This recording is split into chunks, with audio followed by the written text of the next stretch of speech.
حضرت عمر فاروق رضی اللہ تعالی عنہ، آپ نے نبی پاک صلی اللہ علیہ وآلہ وسلم سے محبت کی، اتنی الفت کی کہ اس کی بھی بے مثال ہے۔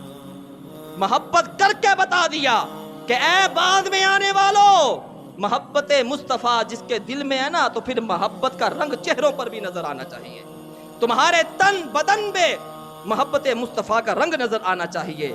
رنگ وہی ہوتا ہے جو چڑھا ہوا نظر آئے، ایسے رنگا رنگ کی باتیں کرنا اور ہوتی ہیں، محبت کی باتیں کرنا اور ہوتی ہیں۔ ارے محبت اس چیز کا نام ہے جس سے محبت ہو جائے، جس سے پیار ہو جائے، ارے دل کرتا ہے کہ اس کی ہر ادا کو اپنایا جائے، اس کی ہر بات کو مانا جائے، اس کے اوپر جان نچھاور کرنے کو آ جاتے ہیں۔ ارے ہم دنیاوی محبت کرتے ہیں تو ہم کہتے ہیں ہمارا تیرے بغیر دل نہیں لگتا، ارے تو بات کرے تو میں آسمان کے تارے توڑ کر تیرے قدموں میں لا کے رکھ دوں گا، حالانکہ یہ بات نہیں ہو سکتی، ہو ہی نہیں سکتی۔ بڑے بڑے ہمارے دعوے ہوتے ہیں، وہ کہتے ہیں کہ اگر تو کہے تو میں تیرے پیچھے جان بھی نچھاور کر دوں گا۔ ارے دنیا کی محبت میں تو یہ باتیں کرتا ہے جو دنیا کی محبت جو ہے یہیں پر رہ جائے گی۔ ارے تو محبت مصطفیٰ کا دامن مضبوطی سے تھام لے، وہ محبت تجھے دنیا میں بھی کام آئے گی، وہ محبت تجھے قبر میں بھی کام آئے گی، ارے وہ محبت تجھے حشر میں بھی کام آئے گی۔ ارے اس محبت کا دامن تھام کر تو دیکھ، عمر بن خطاب رضی اللہ تعالی عنہ نے اسی محبت کے دامن کو مضبوطی سے تھاما تھا، اور پھر محبت کر کے دکھائی، پھر پیار کر کر دکھایا، پھر بتایا کہ ہم نے کلمہ پڑھا ہے تو پھر اپنی جانوں کی بھی پرواہ نہیں کی، ہم نے اپنے مال کی بھی پرواہ نہیں کی، ہم نے اپنی اولادوں کی بھی پرواہ نہیں کی، کیونکہ ہم نے محمد صلی اللہ علیہ وآلہ وسلم سے محبت کی ہے۔ محبت ایسی چیز ہے۔ اور عمر بن خطاب رضی اللہ تعالی عنہ بڑے جلالی تھے، بڑے ہی جلال والے تھے، لیکن جب نبی پاک صلی اللہ علیہ وآلہ وسلم سے پیار ہو گیا نا، محبت ہو گئی، تو پھر وہ جلال جو تھا نا، پھر وہ کفار کی طرف ہو گیا ہے۔ اور قرآن میں ہے کہ محمد الرسول اللہ، محمد اللہ کے رسول ہے، والذین معہ اشداء علی الکفار، جو ان کے ساتھی ہیں نا وہ کافروں کے اوپر بڑے طاقتور، بڑے ہی سخت ہیں وہ پھر ادھر کو ہو گیا، پھر رحماء بینہم، آپس میں تو بڑی محبتیں کرنے والے، آپس میں بڑا ہی پیار کرنے والے، بڑی ہی الفت کرنے والے، وہ عمر بن خطاب رضی اللہ تعالیٰ عنہ۔ ایک مرتبہ نا نبی پاک صلی اللہ علیہ وآلہ وسلم کسی بات پر نا عمر فاروق رضی اللہ تعالیٰ عنہ سے نا کسی بات پر ناراض ہو گئے۔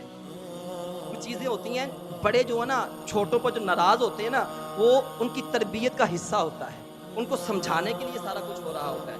نبی پاک صلی اللہ علیہ وآلہ وسلم جب آپ سے ناراض ہوئے نا، تو عمر فاروق رضی اللہ تعالیٰ عنہ نبی پاک صلی اللہ علیہ وآلہ وسلم کو منانے کے لیے آئے۔ اب منانے کا رنگ دیکھیے، جو منانے والے ہوتے ہیں نا وہ پھر منا کر دکھاتے ہیں، وہ مناتے ہوئے بتاتے ہیں کہ ہم منا رہے ہیں، ہم راضی کر رہے ہیں۔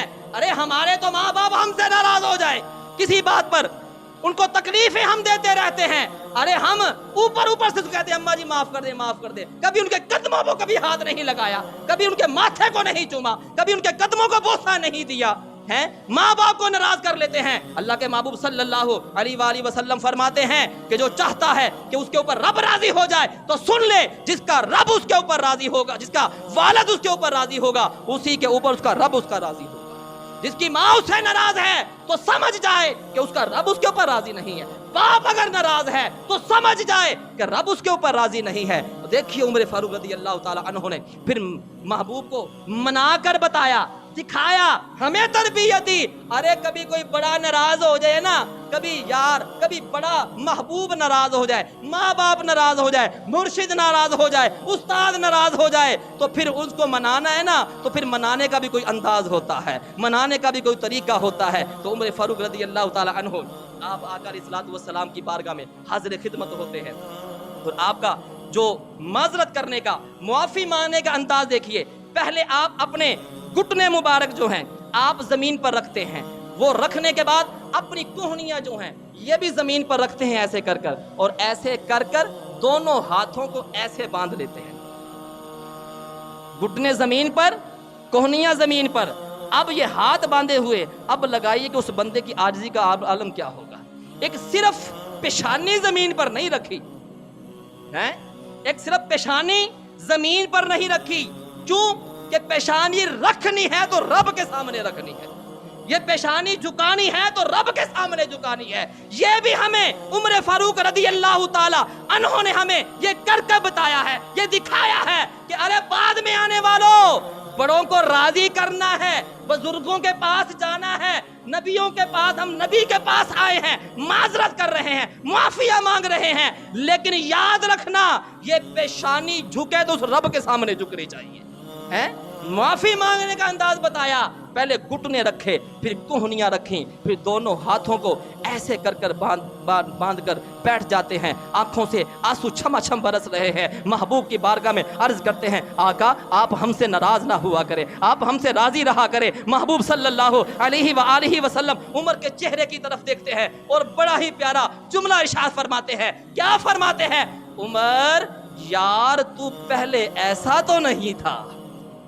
نہیں سمجھ آئی؟ اور یار شروع سے بات کی, وہ جلالی بندہ اور ننگی تلواریں لے کر جانے والا بندہ, اس کی عاجزی اور انکساری کا عالم دیکھیے. محبوب فرما رہے ہیں عمر تو پہلے تو ایسا نہیں تھا. اب عمر فاروق رضی اللہ تعالی عنہ نے کیا ہی پیارا جملہ عرض کیا. کیا عرض کرتے ہیں؟ آقا کیا کریں, آپ سے محبت جو ہو گئی ہے, آقا آپ سے پیار ہو گیا ہے, آقا آپ سے محبت ہو گئی ہے, آقا آپ سے محبت ہو گئی ہے, آپ سے پیار ہو گیا ہے. جب یہ عرض کیا وہ امام احمد رضا خان بریلوی رحمت اللہ تعالی علیہ, آپ لکھتے ہیں اے عشق تیرے صدقے, اے عشق تیرے صدقے, جلنے سے چھٹے سستے, جلنے سے چھٹے سستے, وہ آگ لگائی ہے جو آگ بجھا دے گی, وہ آگ لگائی ہے جو آگ بجھا دے گی. کیا مطلب؟ اے عشق تیرے صدقے, کیا پیارا جملہ ہے, اے عشق تیرے تو قربان جاواں, اے محبت تیرے تو قربان جاواں, اے عشق تیرے صدقے, جلنے سے چھٹے سستے, وہ آگ لگائی ہے جو آگ بجھا دے گی. آقا آپ کی محبت کا دامن ایسا تھام لیا ہے, آقا آپ کی عشق کی محبت کو ہم نے دل میں ایسا بسا لیا ہے, یہ آگ دل میں ایسی لگی ہے, ایسی لگی ہے, یہ آگ اب ہمیں جہنم کی آگ سے بھی بچا لے گی.